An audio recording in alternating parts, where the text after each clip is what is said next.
Hello my dear student, welcome back to Deepak classes. आज हम discuss करेंगे electric field due to infinite wire. ये जो वीडियो है ये हमारे सीबीएसई के बच्चों के लिए है और इम्पॉर्टेंट डेरिवेशन है। गॉसेस लॉ का एप्लीकेशंस जब आप करते हैं उसमें आप इसको पढ़ेंगे, ठीक है। तो वैसे मैंने डेरिवेशन सीरीज बीच में चलाई थी, फिर बाद में मैंने बोर्ड के लिए थोड़ा सा इसको पॉज कर दी। अब मैं इसको कंटिन्यू आपका बोर्ड पेपर तक सारे डेरिवेशन मैं आपको करवा के दे दूंगा।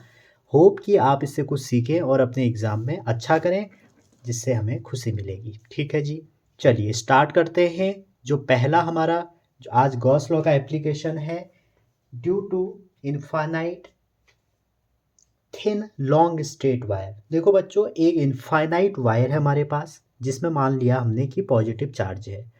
तो यहाँ पर जो पॉजिटिव चार्ज है वो हम कंसीडर करेंगे कि जो ये पॉजिटिव चार्ज है, ये पॉजिटिव चार्ज हमारा क्या है, लीनियर चार्ज डेंसिटी है। क्या है, लीनियर चार्ज डेंसिटी है। इस पूरे में क्या है, ये फैली हुई है। अब देखिए, इनफाइनाइट वायर है तो हम उसका एक छोटा सा पार्ट एज्यूम कर लेते हैं और सिमेट्री लगा के इजीली निकल जाएगा, क्योंकि कूलम्ब्स लॉ से थोड़ा सा इसको सॉल्व करना टफ होता है। तो हम क्या करेंगे, यहाँ पे हम इसका एक छोटा सा पार्ट ले लेंगे, उसके बाद इसका फ्लक्स निकाल के इंटीग्रेट वैल्यू करके पूरे के लिए उसको जनरलाइज करेंगे। अब देखिए, गॉसियस लॉ में जब गॉस लॉ आप यूज़ करते हैं उसमें पहला काम है वो ये है कि गॉसियन सरफेस क्या होगा इसके लिए। तो जो ये हमारे जो इनफाइनाइट वायर है, हमने इसका एक छोटा सा पार्ट ले लिया। अब इसमें अगर हम गॉसियन सरफेस ड्रॉ करें तो ये हमारा एक लाइन चार्ज है और लाइन चार्ज की जो सिमेट्री है, इसका हम गॉसियन सरफेस कैसा एज्यूम कर लेंगे, सिलेंड्रिकल। ठीक है, गॉसियन सरफेस ऐसा जहाँ पर इलेक्ट्रिक फील्ड हम गॉसेस लॉ का यूज़ करके इलेक्ट्रिक फील्ड कैलकुलेट करते हैं और इसके किसके हेल्प से, सिमेट्री के हेल्प से। तो मैंने एक गॉसियन सरफेस ड्रॉ कर लिया जो कि सिलेंड्रिकल है। अब देखिए, मान लीजिए इसकी जो लेंथ है यहाँ पर जो हमने एज्यूम करी है वो एल है। तो यहाँ पर हम डिफाइन करेंगे लीनियर चार्ज डेंसिटी, जो होती है चार्ज पर यूनिट है लेंथ, और बाद में हम इस चार्ज की वैल्यू का यूज कर सकते हैं क्यू इंटू एल। अब सेकेंड काम क्या है आपका, कि इसमें जो सरफेस है, अगर हम इसमें फ्लक्स कैलकुलेट करें, आपको पता होना चाहिए एक ये इसके कर्व सरफेस, ये वाला पार्ट जो है, इस कर्व सरफेस पे एक एलिमेंट अगर हम यहाँ पे ले लें, एक सरफेस एलिमेंट हम यहाँ पे ले रहे हैं, जिसको मैं, ये सरफेस को मैं S1 कह रहा हूँ। हमने पहला सरफेस ये एज्यूम किया। यहाँ पर जो एरिया वेक्टर होगा वो कहाँ को होगा, वो आउटवर्ड होगा। ठीक है, ये एरिया वेक्टर होता क्या है, एरिया वेक्टर हमारा इसकी जो डायरेक्शन है वो होती है normally outward to the surface. जो सरफेस है उससे आउटवर्ड हम इसको लेंगे। मान लीजिए दूसरा सरफेस हमारा ये है S2। यहाँ पर जो एरिया वेक्टर है एक, इस पूरे सरफेस में इस एरिया वेक्टर के अक्रॉस हम निकाल के एक छोटा सा फिर इंटीग्रेट कर देंगे। तो ये हमारा DA जो है 2 वाला हमारा यहाँ हो गया, और एक हम यहाँ पे ले लेते हैं, चलिए S3 सरफेस कहते हैं, और यहाँ पे DA3 यहाँ पे हो जाएगा। बात रही इलेक्ट्रिक फील्ड की, प्लस का जो इलेक्ट्रिक फील्ड होगा वो आउटवर्ड होता है, तो इलेक्ट्रिक फील्ड इधर को भी आउटवर्ड होगा, इस साइड को भी लेंगे तो आउटवर्ड होगा। तो इसके लिए इलेक्ट्रिक फील्ड की डायरेक्शन भी इस साइड, यहाँ पर देखेंगे इलेक्ट्रिक फील्ड इस साइड, और यहाँ पे देखेंगे इलेक्ट्रिक फील्ड इस साइड हो गया। ठीक है, जो सब सारा इलेक्ट्रिक फील्ड है हमारा, जो हमने छोटे छोटे एलिमेंट कंसिडर करे, उसमें जो इलेक्ट्रिक फील्ड है उसके लिए हमने ई लिख दिया। अब बात करें फ्लक्स की, तो जो टोटल फ्लक्स होगा, फाई टोटल जो होगा वो क्या हो जाएगा, फाई टोटल होना चाहिए भैया electric flux through surface S1 plus electric flux through surface S2 plus electric flux through surface S3। और इलेक्ट्रिक फ्लक्स निकालने के लिए जो हमारा फॉर्मूला हम यहाँ यूज करेंगे वो करेंगे एक छोटे से लाइन एलिमेंट के लिए EDA। ठीक है, या आप कह सकते हैं कि सर EDA कॉस थीटा। तो जब आप इसको सॉल्व करेंगे तो देखिए, पहले सरफेस में दोनों पैरेलल वेक्टर हैं और पैरेलल वेक्टर के बीच में एंगल होता है 0 डिग्री। यहाँ पर देखिए साफ साफ दिख रहा है एंगल कितना है, 90 है, तो यहाँ पर थीटा की डिग्री 90 आ जाएगी, और यहाँ पे भी क्या आ जाएगा, 90 आ जाएगा। तो जब आप इसको सॉल्व करेंगे तो क्या हो जाएगा भैया, तो ये हमारा हो जाएगा EDA cos 0 plus second surface में EDA cos 90, थर्ड सरफेस में EDA cos 90, ठीक है। और cos 90 क्या होता है? 0, और cos 90 0 होगा तो हमारा जो इलेक्ट्रिक फील्ड है ये वाला कंपोनेंट 0, ये वाला कंपोनेंट का पार्ट कंट्रीब्यूशन क्या हो जाएगा? 0 हो जाएगा। तो अगर ये 0 होता है तो बचा क्या? सिर्फ और सिर्फ EDA। और यहाँ पे देखिए इलेक्ट्रिक फील्ड कैलकुलेट करना है यूजिंग गॉस लॉ, तो हमारा जो फाई है, फाई टोटल है वो कितना हो जाएगा? वो हो जाएगा भैया E इंटू इसका जो कर्व सरफेस एरिया है 2πr/h, यहाँ पर लेंथ हमने L ली है। ठीक हो गया, क्योंकि ये कर्व पे पॉइंट था तो जो कर्व सरफेस एरिया हो जाएगा वो 2πr/L हो जाएगा। तो ये हमारी इक्वेशन नंबर फर्स्ट हो गई। अब क्वेश्चन में क्या कह रहे हैं? यूजिंग गॉस लॉ, तो गॉस लॉ के हिसाब से जो फाई होगा हमारा, जो टोटल फ्लक्स होता है वो टोटल बाउंडेड चार्ज का Q/ε0 होता है। बाउंडेड चार्ज का क्या होता है? Q/ε0 होता है। ये मेरी इक्वेशन नंबर सेकंड हो गई। दोनों को अगर मैं कंपेयर करूं तो Q इक्वल टू E2πr/L हो गया। और यहाँ से जब आप E की वैल्यू कैलकुलेट करेंगे तो आपका आंसर निकल के आएगा 1/, इसको इधर लिखिए 2πr/L/ε0, और यहाँ पे क्या आ जाएगा? Q आ जाएगा। और इस Q की वैल्यू के लिए अगर मैं Q equal to λL use करता हूँ, क्योंकि हमें पूरी लीनियर चार्ज डेंसिटी के रिस्पेक्ट में बताना है, तो ये हो जाएगा लैम्डा, L से L नीचे कैंसिल हो जाएगा, 2πε0r। तो जो मेरा यहाँ पे फाइनल आंसर बनेगा, इसको इधर लिख लेते हैं नीचे, फाइनल आंसर क्या बन जाएगा? Lambda 2πε0r। तो ये मेरा इलेक्ट्रिक फील्ड का रिलेशन है किसी भी इनफाइनाइट चार्ज के लिए। हमने क्या किया?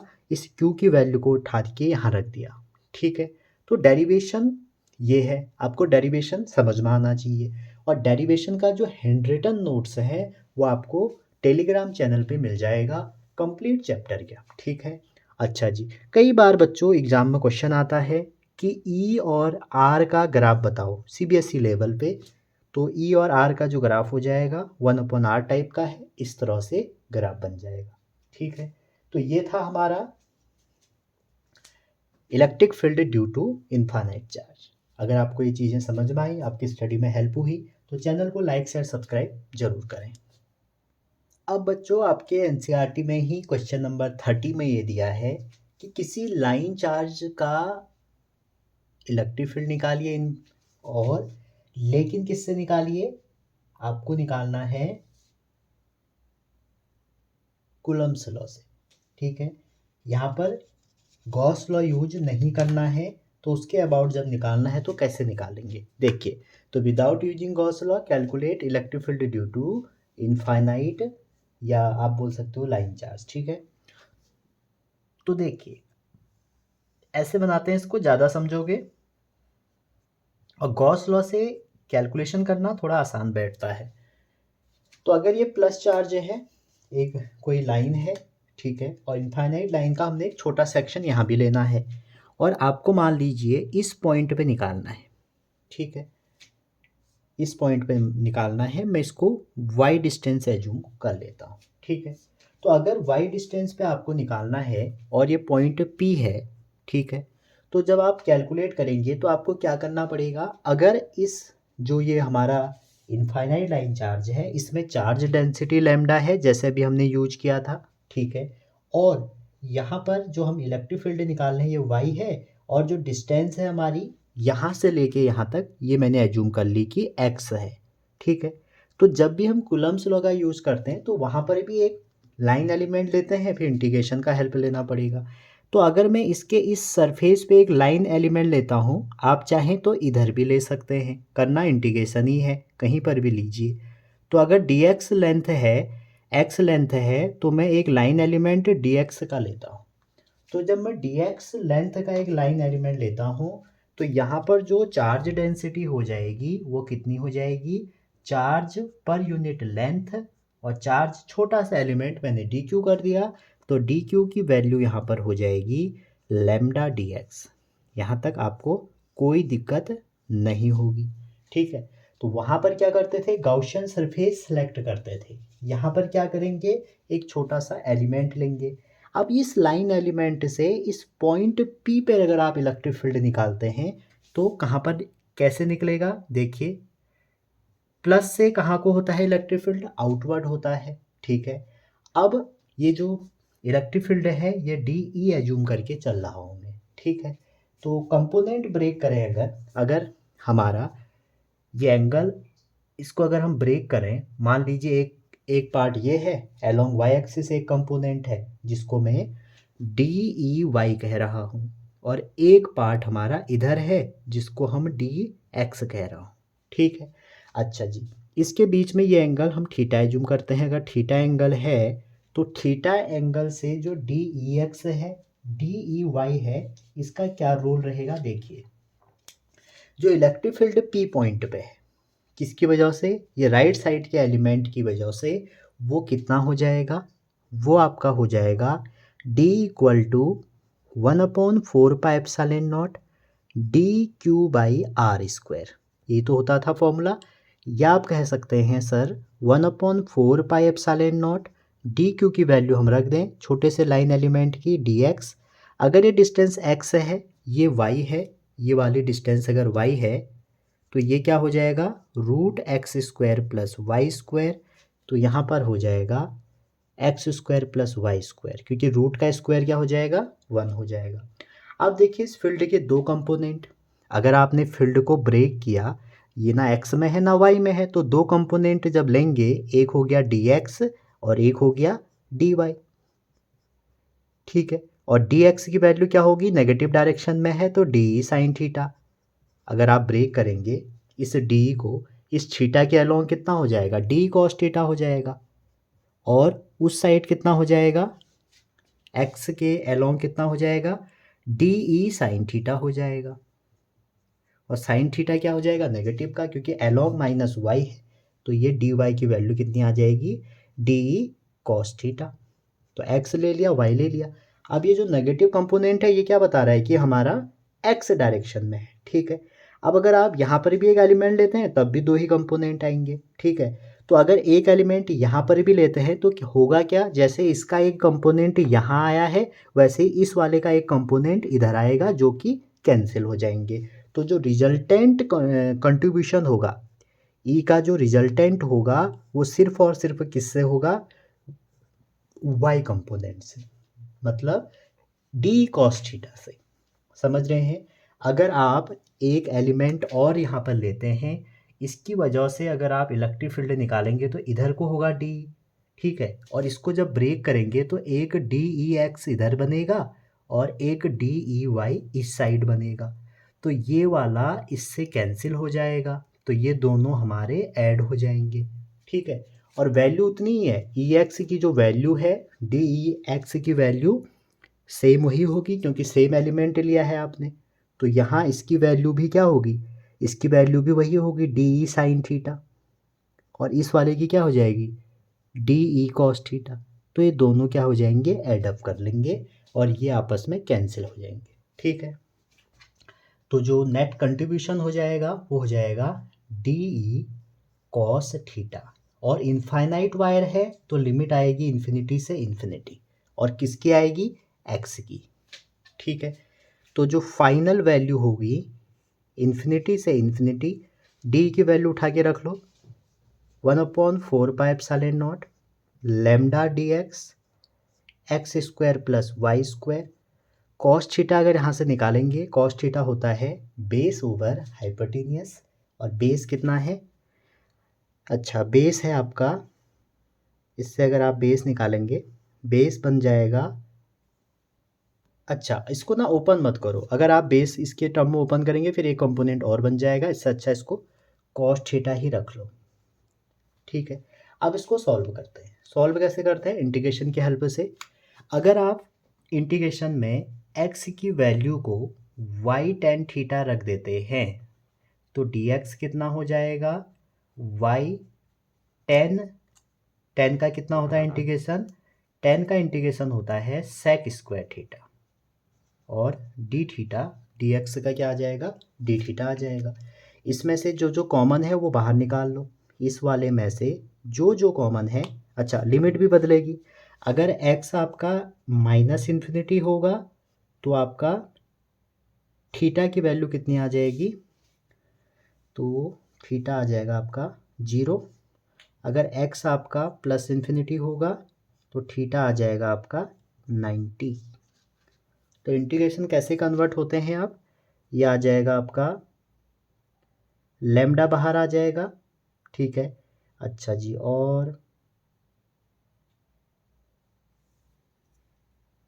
अच्छा माइनस, माइनस में भी ना पाई बाय टू ही रहेगा, एक पाई बाय टू ही रहेगा, माइनस का हो जाएगा लेकिन। तो ये हो जाएगा लैम्डा बाहर निकाल लो, 4 पाई एप्सिलॉन नॉट बाहर निकाल लो, ये हो जाएगा माइनस पाई बाय टू से पाई बाय टू। अंदर क्या बचेंगे, अंदर बचेंगे एक तो कॉस थीटा, और डी एक्स की वैल्यू बचेगी y sec square theta d theta, और अपॉन में y square 1 plus tan square theta.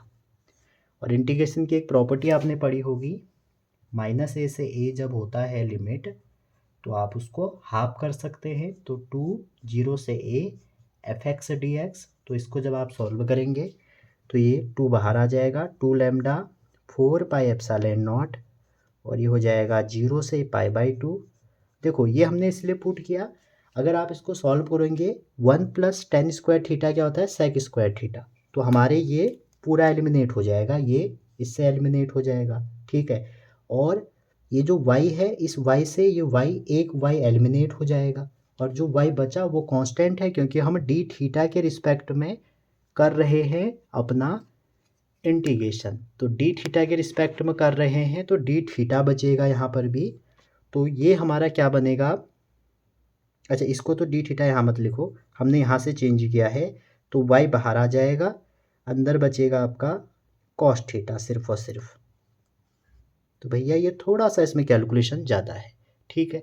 अब जब इसको आप फर्दर सॉल्व करेंगे तो आपका आंसर क्या आ जाएगा, देखो कॉस थीटा का 0 से पाई बाई 2 में जो आंसर होता है वो होता है 1, क्योंकि साइन 90 माइनस साइन 0, तो आंसर आ जाएगा लैम्डा ओवर, जो फाइनल आंसर होगा वो क्या होगा देखिए, lambda over 2 pi epsilon naught Y.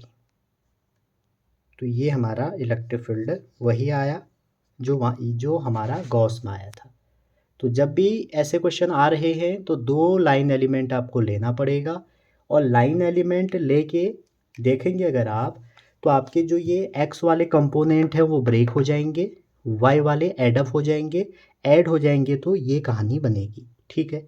अब देखो जब आप इसको सॉल्व करेंगे, यहाँ पे वेरिएबल कितने हैं, देखो लैम्डा है, सॉरी एक्स है, वाई है, थीटा है, तो हम क्या करेंगे इनको एक में कन्वर्ट करने की कोशिश करेंगे, इसीलिए मैंने कॉस थीटा की वैल्यू नहीं रखी। मैंने क्या किया, एक्स को पुट करा y tan theta, d x put किया और उससे लिमिट भी चेंज कर दी, और इस कंडीशन को लगा के क्या हुआ, माइनस पाई बाय टू से pi by two cos theta, और यहाँ पर क्या आ जाएगा, कॉस थीटा की जब ये वैल्यू रखोगे डी एक्स की तो y sec square theta d theta, और नीचे आ जाएगा y square plus 1 plus tan square theta, और हमारा डी थीटा साथ में आ जाएगा क्योंकि यहाँ पर डी थीटा था, तो हमने वेरिएबल क्या कर दिया, चेंज कर दिया। उसके बाद इंटीग्रेशन जब किया तो लैम्डा की वैल्यू ये आ गई, ठीक है। तो वाई डिस्टेंस हमारी यही थी।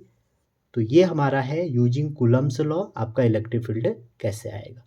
तो आई होप आपने ये समझ में आया होगा, और आपके एनसीईआरटी में ये क्वेश्चन नंबर 30 है एक्सरसाइज में, कभी कभी आपसे पूछा भी गया है, तो दोनों को प्रिपेयर कर लीजिए। तो मिलते हैं अगली वीडियो में, तब तक अपना ध्यान रखिए, पढ़ते रहिए, विशिंग ऑल द बेस्ट।